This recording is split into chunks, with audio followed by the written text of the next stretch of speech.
ఓం శాంతి. మురళీ రవళి. ఈరోజుటి మురళీలోని కొన్ని మధుర మహావాక్యాలు. తేదీ 25/11/2023. బాబా చెప్తున్నారు, మధురమైన పిల్లలు జ్ఞాన బుల్బుల్గా అయ్యి రోజంతా జ్ఞానమును వినిపిస్తూ ఉండండి. తద్వారా లౌకిక మరియు పారలౌకిక మాతాపితలను ప్రత్యక్షము చేయగలుగుతారు. ఎప్పుడూ మీ బుద్ధిని అటూ ఇటూ భ్రమింపచేయకుండా ఒక్క తండ్రినే స్మృతి చేయండి. దీని ద్వారా మీకు మీరే ఆత్మీక నశాను కలిగించుకోగలరు. ఒక్క తండ్రియే బుద్ధిలో గుర్తున్నట్లయితే నశ ఎక్కుతుంది. కానీ ఇందులో దేహాభిమానము ఎంతగానో విఘ్నాలను కలిగిస్తుంది. కొద్దిగా ఆరోగ్యము పాడైతే వ్యాకులత చెందుతారు. మిత్ర సంబంధీకులు గుర్తుకు వస్తారు. కావున నశ ఉండదు. యోగములో ఉన్నట్లయితే మీకు శారీరక నొప్పి కూడా తగ్గిపోతుంది. బ్రహ్మ సంతానులైన మీరు పరస్పరము సోదర సోదరీలవుతారు. మీరు బ్రహ్మకుమారులు, బ్రహ్మకుమారీలు. మిమ్మల్ని రచించినది ఆ నిరాకార తండ్రి శివబాబా. వారి ద్వారా మీకు అపారమైన సుఖ సంపదలు లభిస్తాయి. ఈ జ్ఞానము అన్ని ధర్మాల వారికి వర్తిస్తుంది. నేడు ఆ తండ్రి నుండి అందరి బుద్ధియోగము తెగిపోయి ఉంది. మాయారూపీ భూతము బుద్ధియోగాన్ని జోడింపనివ్వదు. బుద్ధియోగాన్ని అటూ ఇటూ త్రెంచివేస్తూ ఉంటుంది. శివబాబా వచ్చి మాయాభూతముపై విజయాన్ని ప్రాప్తింపచేస్తారు. ఈ ప్రపంచమే భూతాల ప్రపంచము. కామవికారరూపీ భూతము పరస్పరము ఆది మధ్యాంతము దుఃఖాన్ని ఇస్తుంది. ఒకరికొకరు దుఃఖాన్ని ఇచ్చుకోవటము భూతాల పని. సత్యయుగములో పంచవికారాలనే భూతాలు ఉండవు. రావణుడు అతిపెద్ద భూతము. ఇది భూతాల రాజ్యము. సత్యయుగ సామ్రాజ్యములో వికారాలనే భూతాలు ఉండవు. అక్కడ అపారమైన సుఖాలే ఉంటాయి. ఓం నమః శివాయ అన్న పాట చాలా బాగుంది. శివుడే తల్లి, తండ్రి. బ్రహ్మ విష్ణు శంకరులను మాతాపితలు అని ఎప్పుడూ అనరు. యాడమ్, ఈవ్ అనగా బ్రహ్మ సరస్వతులు. వారు సంగమయుగములోని వారు. ఈ భారతదేశము బేహద్దు మాతాపిత అయిన శివబాబా జన్మస్థానము.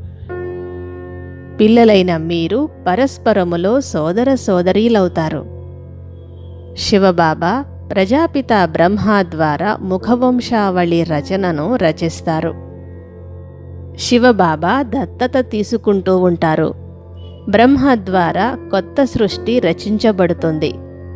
పిల్లలైన మీరు ఈ రహస్యాలన్నింటినీ యుక్తిగా అర్థము చేయించాలి. బుద్ధిలో జ్ఞానధారణను చేయాలి. జ్ఞానము చాలా సహజము.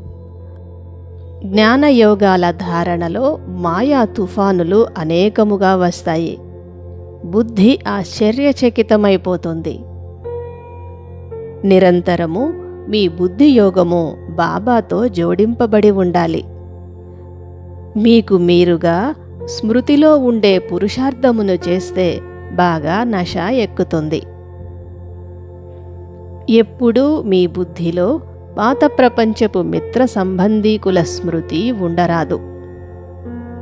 ఎంతగా మీరు యోగములో స్థితమై ఉంటారో అంతగా అనారోగ్యము తొలగిపోతూ ఉంటుంది. లేకపోతే అనారోగ్యపు నొప్పిని ఎక్కువగా అనుభవించవలసి ఉంటుంది. యోగశక్తితోనే దుఃఖాలు దూరమవుతాయి మరియు బాబా నుండి అపారమైన స్వర్గ సుఖాలను కూడా పొందుతారు. మీరు జ్ఞాన బుల్బుల్గా అవ్వాలి. తండ్రి తెలియచేస్తున్న జ్ఞానమును అందరికీ చక్కగా వినిపించాలి. ఈ చిన్న చిన్న పిల్లలు లౌకిక మరియు పారలౌకిక మాతాపితలను ప్రత్యక్షము చేస్తారు. కుమారీలకు ఎంతో గౌరవము ఉంటుంది. కుమారీలకు అందరూ నమస్కరిస్తారు. శివశక్తి సైన్యములో కుమారీలందరూ ఉన్నారు, మాతలు కూడా ఉన్నారు. పిల్లలైన మీలో ఎప్పుడూ మోహము ఉండకూడదు. ఈ మోహము చాలా చెడ్డది. మోహము కూడా ఒక భూతము వంటిదే. మోహము మిమ్మల్ని బాబా నుండి విముఖులుగా చేసేస్తుంది. శివబాబా ఈ బ్రహ్మరథముపై సవారీ చేస్తారు. కావున బ్రహ్మరథపు పాలనా పోషణ శివబాబా కర్తవ్యమే అని బ్రహ్మబాబా తనలో తాను అనేక విషయాలను నెమరు వేసుకుంటూ ఉంటారు. అనుభవాల సాగరములో మునిగిపోతూ ఉంటారు.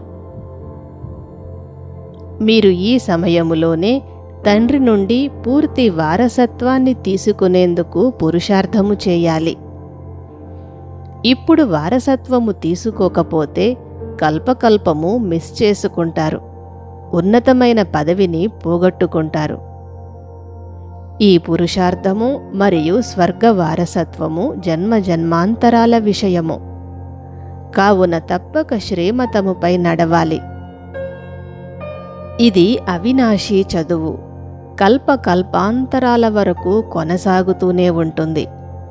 కావున మీరు చాలా శ్రద్ధతో ఈ చదువును చదవాలి. 7 రోజుల లక్ష్యాన్ని తీసుకొని ఆ తరువాత మురళిని ఇంటిలో కూడా చదువుకోవచ్చు. బాబా పిల్లలకు పూర్తి సహజము చేశారు. ఇది వరల్డ్ యూనివర్సిటీ. మీరు ఎక్కడికి వెళ్ళినా తండ్రి నుండి వారసత్వాన్ని తీసుకోవచ్చు. కేవలం 1 వారము రోజులు ధారణ చేసి వెళ్ళండి. గృహస్థ వ్యవహారములో ఉంటూ పరస్పరము సోదర సోదరీలుగా ఉన్నట్లయితే మీరు పవిత్రతను ధారణ చేయగలరు. స్వయాన్ని మాయాభూతము నుండి రక్షించుకునేందుకు జ్ఞానయోగాలలో తత్పరులై ఉండాలి. మోహరూపీ భూతాన్ని త్యాగము చేసి బాబాను ప్రత్యక్షము చేయాలి. వరదానము: సమయానుసారంగా రూపు బసంతులుగా అయ్యి జ్ఞాని యోగి ఆత్మలుగా అయ్యే శ్వశాసక భవ. ఎవరైతే స్వపరిపాలకులుగా ఉంటారో వారు ఏ సమయంలో కావాలంటే ఆ సమయంలో రూపబసంతులుగా అయిపోతారు. 2 రకాల స్థితులను క్షణములో తయారు చేసుకోగలరు. స్లోగన్: తుఫానును తీసుకొని వచ్చేవారికి కూడా శాంతి అనే బహుమతిని ఇచ్చేవారే శాంతి దూతలు. మధురాతి మధురమైన ఆత్మీక పిల్లలకు మాతాపిత బాప్ దాదాల ప్రియ స్మృతులు మరియు గుడ్ మార్నింగ్. ఆత్మీక పిల్లలకు ఆత్మీక తండ్రి నమస్తే. ఓం శాంతి.